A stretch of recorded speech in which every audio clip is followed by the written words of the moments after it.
you can't let people ruin a film. I mean, it's true enough that you can't let them ruin a rare film. You know, print comes from Europe, and you go to see it and somebody is talking or eating, you know, making noise. I mean, to me, it's not a moral question in the sense that those people don't actually have a right to do that. I think they do have a right to do it. They have a right to ruin the film for other people.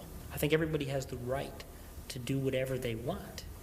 But what that vision of the world, that kind of Hobbesian vision of the world, what that, you know, indicates then is that that also means you have the right to stop people, you know. So there's this ridiculous woman. She came in late, of course. She started making noise. She was eating, I think. She changed her seat and she sat right in front of me. And I was so annoyed that she was sitting in front of me that I started to kick her chair. And I was hoping that by kicking her chair I would get her to move. And she turned to me and she said, stop kicking the chair. And I said, well, next time, why don't you get here on time? And so she said, what does that have to do with anything? But she didn't wait to hear an answer. She just sort of went back to watching the movie. But I went back to continuing to kick her chair.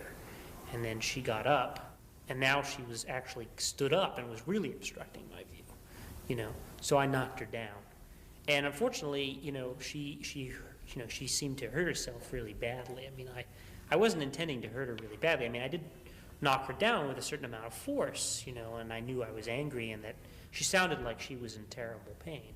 And I actually felt bad, you know. I was like very angry that she was ruining my experience of the film, but I thought, you know, she doesn't really deserve to be wailing in pain like that.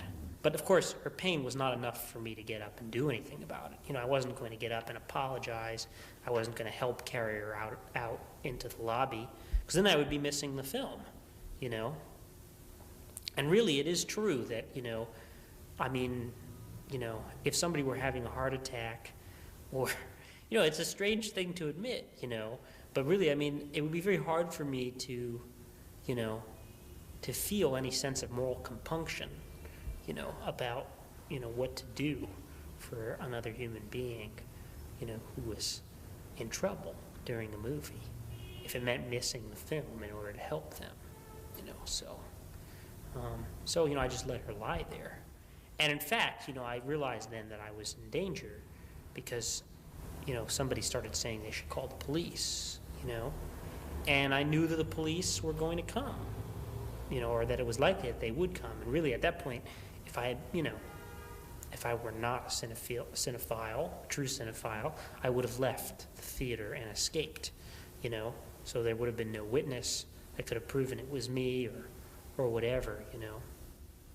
But instead, I waited until the end of the film, and of course the police were there to arrest me immediately after, and that's what happened, you know.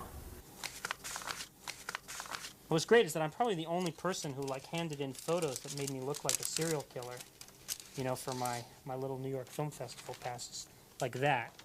That looks like a serial killer, right? God. It's funny, isn't it? These are probably from the early 90s, I would think.